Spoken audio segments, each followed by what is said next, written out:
নমস্কার বন্ধুরা, মনি রেমেডিসে আপনাদের সবাইকে জানাই স্বাগত। জন্ম এবং মৃত্যু এই দুটি শব্দের মাঝখানের দূরত্বটাই হলো আমাদের জীবন। আমরা আসি, সংসার করি, মায়ার বন্ধনে জড়াই এবং একদিন চুপচাপ চলে যাই। কিন্তু কেন এই আসা যাওয়া, এই অন্তহীন জন্ম মৃত্যুর চক্র থেকে মুক্তির উপায় কি?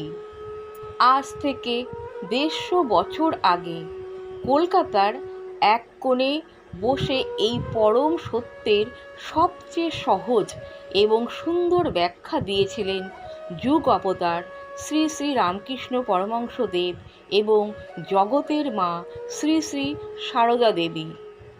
আজ আমরা জানব তাদের দৃষ্টিতে এই জন্ম মৃত্যুর রহস্যটা ঠিক কী। শ্রী রামকৃষ্ণ এই জন্ম মৃত্যুর চক্রকে বলতেন ঈশ্বরের লীলা বা খেলা। তিনি খুব সহজ একটা উদাহরণ দিতেন। তিনি বলতেন, লুকোচুরি খেলার যতক্ষণ না কেউ বুড়ি ছোঁয় ততক্ষণ তাকে চোর সেজে ঘুরে বেড়াতে হয়। ঠিক তেমনি এই সংসারে বসে যতক্ষণ না আমরা ঈশ্বরকে লাভ করছি ততক্ষণ আমাদের এই জন্ম আর মৃত্যুর চক্রে বারবার ঘুরে মরতে হবে। সংসারটি যেন একটি মায়ার খেলা। মানুষ এখানে আসে কাঁচা আম আর পাকা আমের মতো। কাঁচা আম ঝড় উঠলে ঝরে পড়ে, অর্থাৎ অপূর্ণ বাসনা নিয়ে মানুষ মারা যায় এবং তাকে আবার ফিরে আসতে হয়। কিন্তু পাকা আম সে মায়ার বাঁধন কেটে মুক্তি পেয়ে যায়। ঠাকুর বলতেন, আমাদের মনের ভেতরের বাসনা বা ইচ্ছাই হলো আমাদের পুনর্জন্মের কারণ। মৃত্যুর সময় মানুষের মন যে বিষয়ে পড়ে থাকে তাকে সেই রূপেই আবার ফিরে আসতে হয়। তাই যদি এই চক্র থেকে মুক্তি পেতে হয় তবে বেঁচে থাকতেই ঈশ্বরের চরণে মনকে সমর্পণ করতে হবে। ঠাকুর যেখানে সত্যের কথা বলেছেন, মা সারদা দেবী সেখানে দিয়েছেন এক পরম মায়ের মতো অভয়।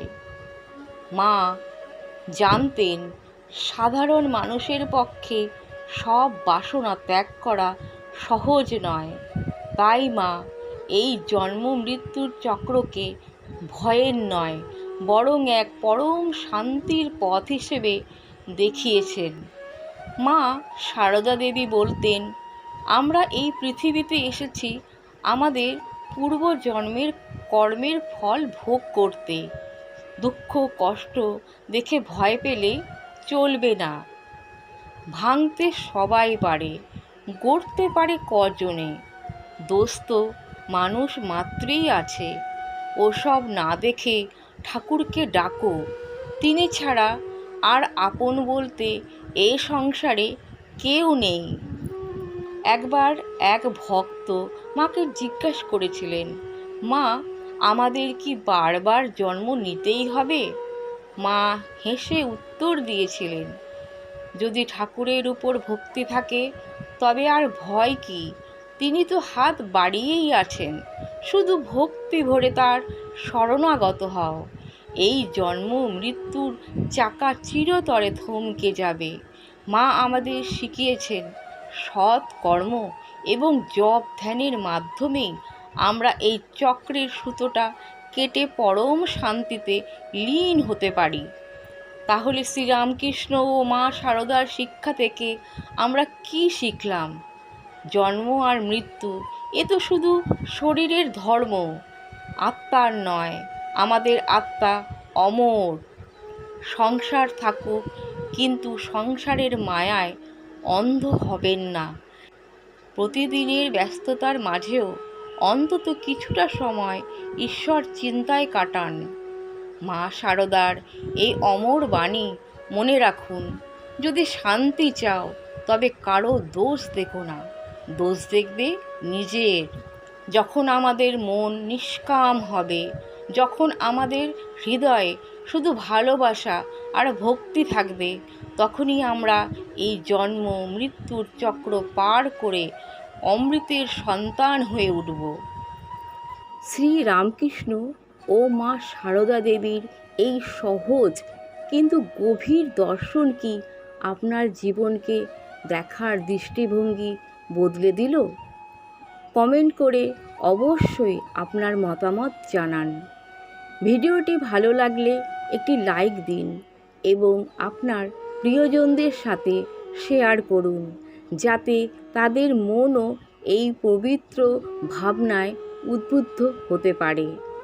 এরকম আরও আধ্যাত্মিক ও অনুপ্রেরণামূলক ভিডিও পেতে আমাদের চ্যানেলটি সাবস্ক্রাইব করে বেল আইকনটি প্রেস করতে ভুলবেন না।